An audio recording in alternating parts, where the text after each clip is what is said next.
Hello everyone, welcome to this channel word track with PR. मेरा नाम है प्रियंका और आज के वीडियो में हम डिस्कस करेंगे न्यूज़पेपर वोकैबुलरी। ठीक है, स्टार्ट करते हैं। और एज़ यूजुअल मैं बोलना चाहती हूँ कि अगर आपको वीडियो की स्पीड, मेरे बोलने की स्पीड ज़्यादा या कम लगे तो आप रेगुलेट कर लीजिए प्लेबैक स्पीड में जाकर, यूट्यूब में ऑप्शन होता है।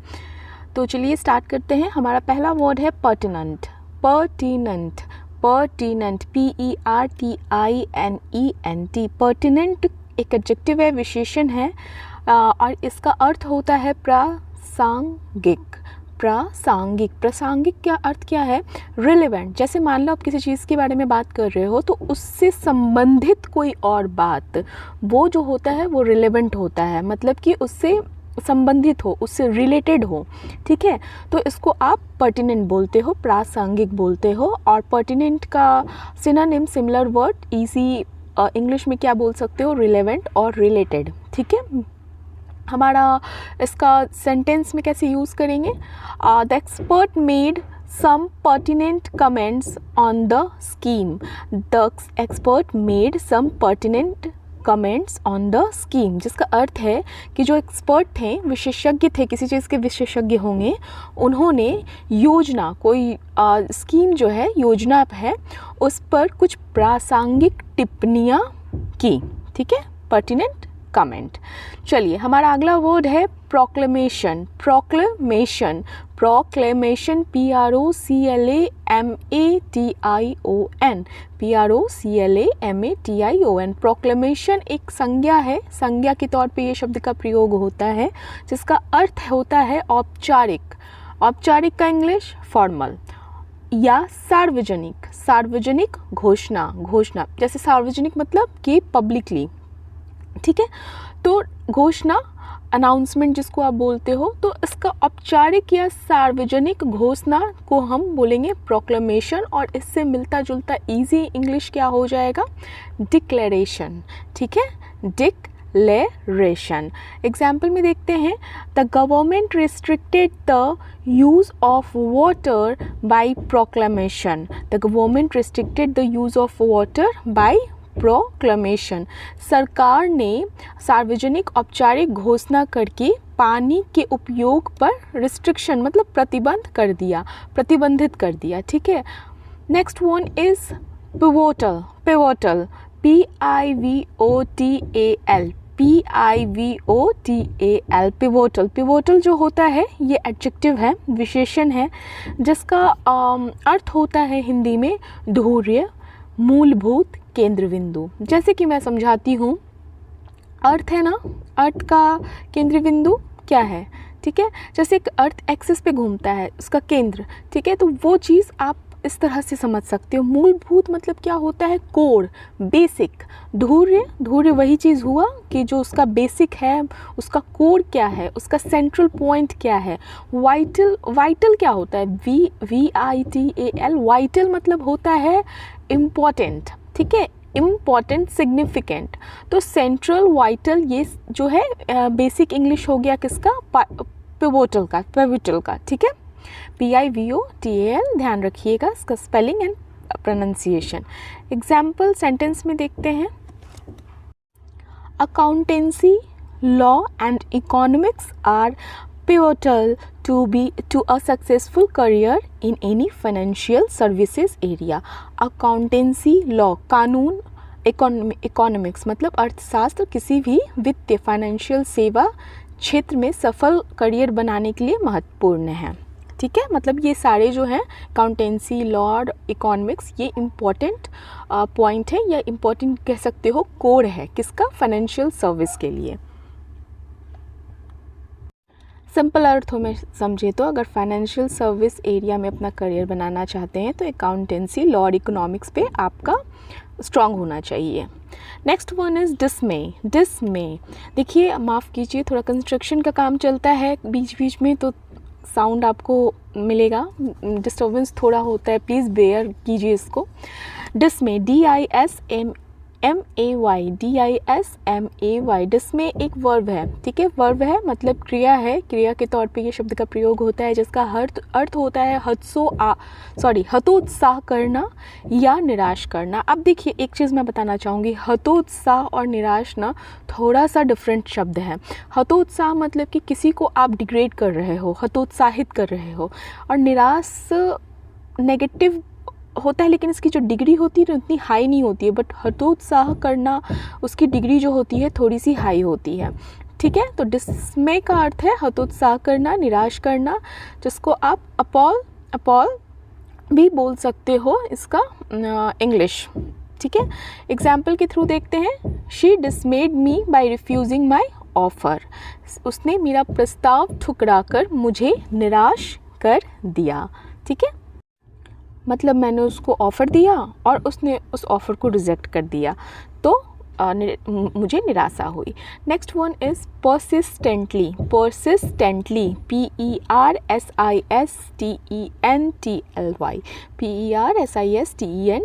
persistently एक एडवर्ब है, क्रिया विशेषण है जिसका अर्थ होता है लगातार, कंटिन्यूएशन, ठीक है। कॉन्स्टेंटली जिसको आप बोलते हो इंग्लिश में, ये आप देखो कॉन्स्टेंटली भी इंग्लिश है, परसिस्टेंटली भी इंग्लिश है, बट जनरली लोग कॉन्स्टेंटली यूज़ करते हैं क्योंकि ये बहुत ज़्यादा यूज़ होता है बोलचाल की भाषा में। बट न्यूज़पेपर वगैरह आप पढ़ोगे तो यहाँ पे परसिस्टेंटली यूज़ होगा। तो परसिस्टेंटली का अर्थ क्या हुआ, लगातार, कॉन्स्टेंटली। इसको कैसे हम यूज़ करेंगे सेंटेंस में, gold prices have remained persistently, gold prices have remained persistently high, मतलब सोने की कीमतें जो हैं लगातार ऊंची बनी हुई हैं। सोने जिसका भाव जो है उसका जो प्राइस है वो लगातार जो है बढ़ते जा रहा है, हाई है। फाइन, चलिए हमारा अगला वर्ड है बलून्ड। देखो पहले तो बैलून नहीं हम इसको पढ़ेंगे, बैलून उसी से है ये शब्द। बलून, इसको पहले तो बलून बोलते हैं, बैलून नहीं बोलते हैं, और इसमें ईडी लग गया तो बलून्ड हो गया। देखो बलून्ड कैसे होता है, गुब्बारा फुला हुआ, ठीक है। वर्ब, ये वर्ब की तरह प्रयोग होगा बलून्ड, जिसका अर्थ होता है क्या, तेज़ी से बढ़ना, ठीक है, तेज़ी से बढ़ना किसी चीज़ में, रैपिडली इंक्रीज्ड रैपिडली, मतलब रैपिडली का अर्थ हुआ तेज़ी से, इंक्रीज्ड मतलब हुआ बढ़ना। तो जब तेज़ी से बढ़ना, इंक्रीज्ड रैपिडली को हम बलून्ड भी बोल सकते हैं। इस तरह का शब्द का प्रयोग होता है न्यूज़पेपर में, ध्यान दीजिएगा जब न्यूज़पेपर आप पढ़ो इंग्लिश में। एग्जाम्पल में देखते हैं, the cost of most large projects balloon, ठीक है। यहाँ पे जो इसका अर्थ है मतलब कि अधिकांश बड़ी जो प्रोजेक्ट्स हैं, प्रोजेक्ट्स को क्या इंग्लिश में बोलोगे, हिंदी में बोलोगे परियोजनाएं। तो जो अधिकांश बड़ी परियोजनाएं हैं वो उसकी लागत जो है वो बढ़ रही है इन रैपिडली, ठीक है। Next one is beset, beset एक वर्ब है, वर्ब क्रिया है जिसका अर्थ होता है क्या, परेशान करना, या कहते हैं ना परेशानी से मतलब घिर जाना, घेर लेना, तो उसको हम बीसेट बोलेंगे। और इसका मिलता जुलता सिमिलर वर्ड क्या आ जाएगा, टॉर्मेंट का अर्थ होता है वेदना, मानसिक और फिजिकल या मेंटल वेदना पहुंचाना, एक तरह से आप कह सकते हो ना, परेशान करना, ठीक है। तो इसको हम बीसेट बोलेंगे। एग्जाम्पल में देखते हैं, she was beset with self doubt, वो जो है वो आत्मसंदेह, सेल्फ डाउट का अर्थ हिंदी क्या हुआ, आत्मसंदेह, तो वह आत्मसंदेह से घिर गई थी। मतलब क्या खुद, कभी ऐसा होता है ना कि खुद पे डाउट होने लगता है, तो ये सेंस है यहाँ पर। Next one is restraint, RESTRAINT,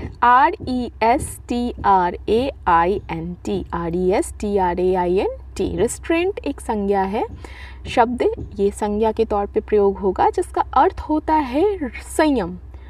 संयम जैसे कहते हैं ना, काम है, ठीक है, सीरियस है, या आप कह सकते हो जैसे सोबरिटी, ठीक है, सोबर, संयम। जैसे सोबर, देखो सोबर का एक ये भी अर्थ होता है, जैसे आप कहते हो ना कि ड्रंक, कोई जो अल्कोहल कंज्यूम करता है तो उसे आप कहते हो ड्रंक, लेकिन जो अल्कोहल नहीं कंज्यूम कर रहा है तो उसे आप कहते हो सोबर।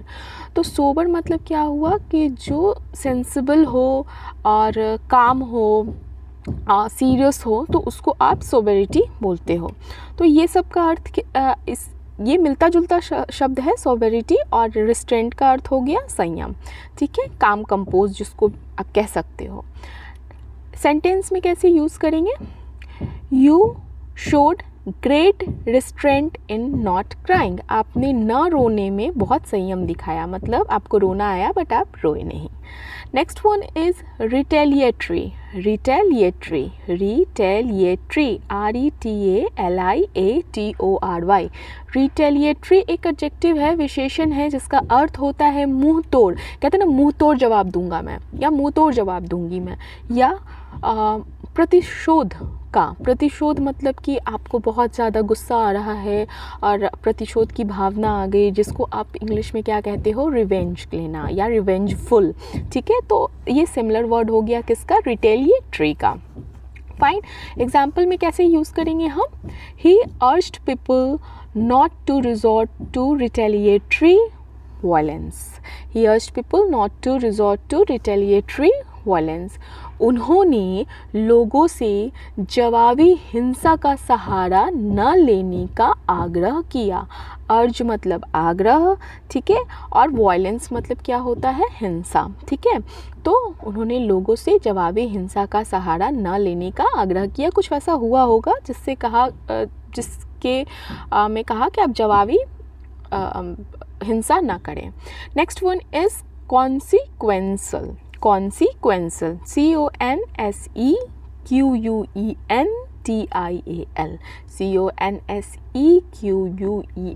CONSEQUENTIAL, consequential. कॉन्सिक्वेंसल जो है एक एडजेक्टिव है, विशेषण है, जिसका अर्थ होता है महत्वपूर्ण परिणाम देने वाला, या कहते हैं ना परिणाम स्वरूप, या कहते हैं फलतः, फलतः महत्वपूर्ण परिणाम देने वाला, मतलब कि इसका रिजल्टेंट क्या है? कॉन्सिक्वेंशियल का अर्थ हो गया, सिमिलर वर्ड हो गया रिजल्टेंट। फाइन, देखिए एग्जाम्पल में देखते हैं कैसे इसका यूज़ होगा। She was injured and suffered a consequential loss of earnings. वह जो है घायल हो गई और फलतः या परिणाम स्वरूप उसे कमाई का नुकसान उठाना पड़ा। मतलब कि वो जब इंजर्ड हो गई तो वो अर्निंग नहीं कर पा रही थी, तो जिसकी वजह से उसको उसका मतलब ना कमाने का नुकसान उठाना पड़ा, ठीक है, फलतः, फल स्वरूप। So thank you for watching. अगर अभी तक आपने मेरे चैनल को सब्सक्राइब नहीं किया तो मेरे चैनल को जरूर से सब्सक्राइब कीजिए, वीडियो को लाइक कीजिए, पसंद आए तो कमेंट भी कीजिए। किसी तरह का प्रॉब्लम दिखे, कुछ ऐड ऑन करना चाहते हैं कि कुछ और भी वीडियो में मिले, तो आप प्लीज़ कमेंट बॉक्स में अपना कमेंट ड्रॉप कीजिए, शेयर कीजिए ज़्यादा से ज़्यादा लोगों के साथ। Thank you, have a nice day.